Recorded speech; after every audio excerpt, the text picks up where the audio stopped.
લગભગ દર મહિને એની હોય જ છે, કોઈને કોઈ પ્રવૃત્તિથી એ લોકો બાળકોને એક્ટિવ રાખે છે.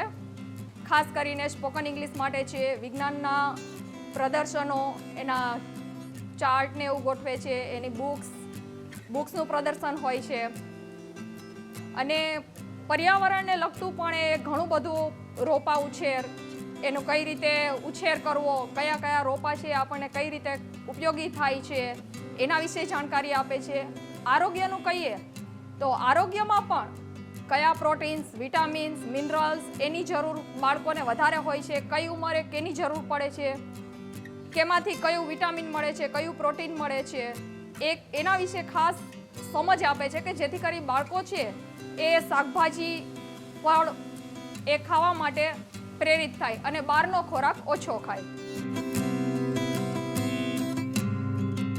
વાત કહેતા આનંદ થાય છે કે બાળકો જે છે એ વર્તમાનપત્ર વાંચે છે તો એમાં સમાચારની સાથે સાથે એ લોકો જીવન પ્રસંગ પણ સાંભળે છે અને વાંચે છે, કારણ કે એનાથી એનો જીવનનો ઉદ્દેશ જે છે એ બર થાય છે.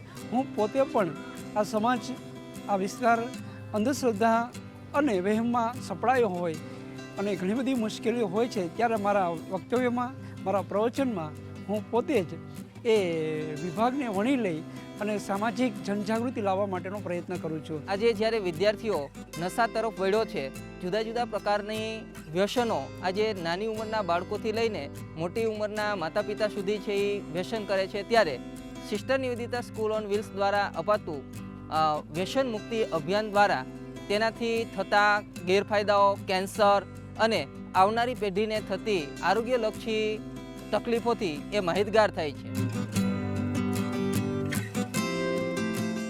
એટલે વાલીઓ પણ પોતાના બાળકોને ભણાવે છે, પણ એમાં પુત્ર અને પુત્રી વચ્ચે ભેદ રાખે છે.